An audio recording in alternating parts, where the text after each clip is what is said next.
లోకేష్ కు ఏబిఎన్ రాధాకృష్ణకు ఎక్కడ చెడింది? రాధాకృష్ణకు లోకేష్ ప్రాధాన్యత ఇవ్వడం లేదా? లోకేష్ ను ఆర్కే సమర్థిస్తున్నారా, విమర్శిస్తున్నారా? చంద్రబాబు టైంలో ఆర్కేకు ప్రాధాన్యత. ఒక్క కాల్తో నిమిషాల్లో పనులు చక్కబెట్టుకున్న వైనం.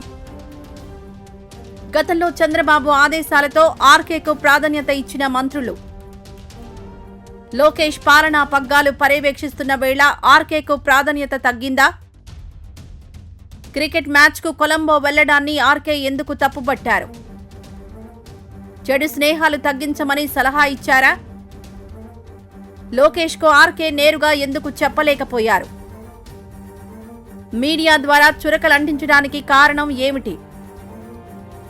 ఆర్కే సిఫారసులను లోకేష్ పట్టించుకోలేదా? భూ వివాదంలో ఆర్కే బంధువులకు లోకేష్ సహకరించలేదా? ప్రాజెక్టుల విషయంలో తన సొంత మనుషులకు మొండి చేయి చూపించారా?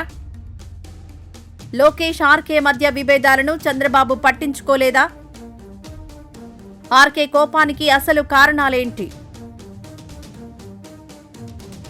ఆంధ్రప్రదేశ్ రాజకీయాల్లో గత 3 దశాబ్దాలుగా టీడీపీకి వెన్నుదన్నుగా నిలిచిన ఏబిఎన్ రాధాకృష్ణ, ఆ పార్టీ వారసుడు నారా లోకేష్ మధ్య ప్రస్తుతం నడుస్తున్న కోల్డ్ వార్ ఆసక్తికర చర్చకు దారితీస్తుంది. చంద్రబాబు నాయుడు హయాంలో ప్రభుత్వ నిర్ణయాలను ప్రభావితం చేసే స్థాయి నుంచి నేడు లోకేష్ వ్యూహాలను పత్రికాముఖంగా విమర్శించే స్థాయికి ఈ బంధం ఎందుకు చేరిందనేది హాట్ టాపిక్ గా మారింది. వీరిద్దరి మధ్య నెలకొన్న గ్యాప్ కేవలం వ్యక్తిగతమా, లేక పాలనాపరమైన ప్రాధాన్యతలకు సంబంధించిందా అనే చర్చ జరుగుతోంది. లోకేష్ ప్రభుత్వంలో కీలకంగా లేని సమయంలో చంద్రబాబు ముఖ్యమంత్రిగా ఉన్నప్పుడు వేమూరి రాధాకృష్ణకు అత్యంత ప్రాధాన్యత ఉండేది. ఒక ఫోన్ కాల్తో పనులు చక్కబెట్టడం, మంత్రులు సైతం ఆయన మాటను శిలాశాసనంగా భావించడం అప్పట్లో ఆనవాయితీ. అయితే లోకేష్ ఇప్పుడు పార్టీ పాలనా పగ్గాలను పర్యవేక్షిస్తున్న వేళ పాతతరం రాజకీయాలకు స్వస్తి పలికి కార్పొరేట్ తరహా పాలనకు ప్రాధాన్యత ఇస్తున్నారు.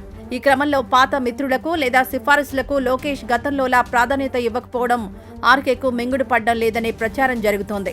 పవర్ సెంటర్ మారిన విధానం వీరిద్దరి మధ్య మానసిక దూరాన్ని పెంచిందా అంటే ప్రస్తుత పరిస్థితులు చూస్తుంటే అవుననే సమాధానం వినిపిస్తోంది. రాష్ట్రంలో కీలక పరిణామాలు జరుగుతున్న సమయంలో లోకేష్ క్రికెట్ మ్యాచ్ కోసం కొలంబో వెళ్లడాన్ని ఆర్కే తన వీక్లీ కాలంలో తీవ్రంగా తప్పుబట్టారు. ఇది కేవలం ఒక పర్యటనపై విమర్శ కాదు, లోకేష్ చుట్టూ ఉన్న చెడు స్నేహాలపై ఆయన చేసిన హెచ్చరిక.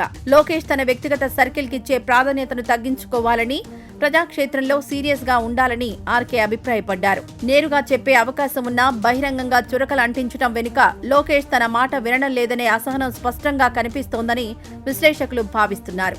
లోకేష్ ఆర్కేల మధ్య విభేదాలకు కొన్ని వ్యక్తిగత కారణాలు కూడా ఉన్నట్లు ప్రచారం జరుగుతోంది. ముఖ్యంగా ఒక భూ వివాదంలో ఆర్కే బంధువులకు లోకేష్ నుంచి ఆశించిన సహకారం అందలేదని, అలాగే కొన్ని ప్రాజెక్టుల విషయంలో ఆర్కే సిఫారసు చేసిన వ్యక్తులకు మొండి చెయ్యి ఎదురైందని రాజకీయ వర్గాల్లో చర్చ నడుస్తోంది. లోకేష్ ఆర్కే మనుషుల పనులకు అడ్డుకట్ట వేయడం వంటివి అగ్నికి ఆద్యం పోశాయి. తన మాట చెల్లుబాటు కాకపోవడాన్ని ఆర్కే తన అహం దెబ్బతినడంగా భావించినట్లు తెలుస్తోంది.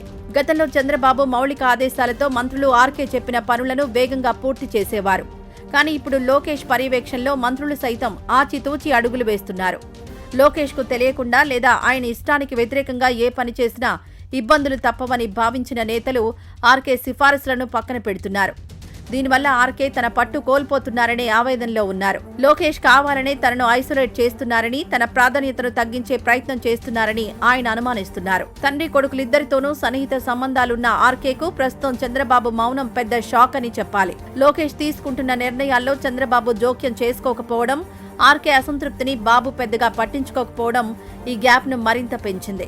లోకేష్ తనకంటూ ఒక ప్రత్యేక టీంను ఏర్పాటు చేసుకుని పాతతరం వ్యూహకర్తలను పక్కన పెడుతున్నారు. ఇది పత్రికా అధిపతిగా తనకున్న ఇమేజ్ కు భంగం కలిగిస్తుందని ఆర్కే భావిస్తున్నారు. అందుకే తన కలం ద్వారా లోకేష్ పై విమర్శనాస్త్రాలు సంధిస్తున్నారనే చర్చ జరుగుతోంది. లోకేష్ ను ఇబ్బంది పెట్టడం ద్వారా మళ్లీ తన దారికి తెచ్చుకోవాలని ఆర్కే చూస్తుంటే, లోకేష్ మాత్రం తన పంతా మార్చుకునే ప్రసక్తే లేదని సంకేతాలు ఇస్తున్నారు. ఈ ఇద్దరి మధ్య విభేదాలు టీడీపీకి కొత్త తలనొప్పులు తెచ్చిపెట్టే ప్రమాదం ఉంది. మీడియా అండ లేకుండా యుద్ధం చేయడం కష్టమని కొందరు అభిప్రాయపడుతున్నారు. మొత్తానికి వీరిద్దరి మధ్య ఈ తగాదా ఎప్పటి వరకు ఉంటుందో తెలియాలంటే మరికొద్ది రోజులు వేచి చూడాల్సిందే.